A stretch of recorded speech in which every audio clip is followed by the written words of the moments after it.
फैसलाबाद में मुलजिम ने मुबैना तौर पर अपनी 2 बीवियों 4 बच्चों को फायरिंग करके कत्ल कर दिया। 6 अफराद को कत्ल करने के बाद मुलजिम ने खुद भी खुदकुशी कर ली।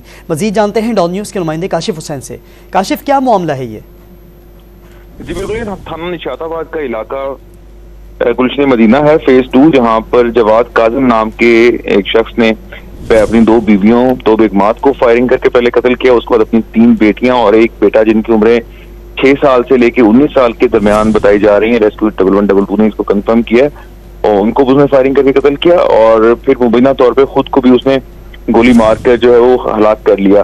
तो टोटल 7 अफराद की ये बड़ी खबर है, जो बड़ी अफसोसनाक खबर है कि 7 अफराद जो है कि खानदान का जो है वो हलाक हो गए। कोई वजूहात सामने आई है इस वाक़े की? अभी पुलिस की भारी नफरी जो है वो मौका पर पहुंच गई है और वो शवाहिद इकट्ठे करने की कोशिश कर रहे हैं और इसके अलावा जो उनके रिश्तेदार हैं वहां पर वो भी डेफिनेटली अब पहुंच रहे हैं, तो उनसे पूछताछ की जा रही है। पुलिस ने भी किसी किस्म की जो है इसी को कंफर्म नहीं किया कि आखिर क्या वजह थी, क्योंकि वजह तो अभी तक किसी को मालूम नहीं। पुलिस का ये कहना है कि अभी कुछ तफ्तीश होगी, उनके कुछ रिश्तेदारों से या जो अहले मोहल्ला है उनसे पता किया जाएगा। उसके बाद वाज़ेह होगी कि आखिर क्या वजूहात थी जिसकी बिना पर मुलजिम ने इंतहाई कदम उठाया। ठीक है काशिफ हुसैन, बहुत शुक्रिया फिलहाल के लिए।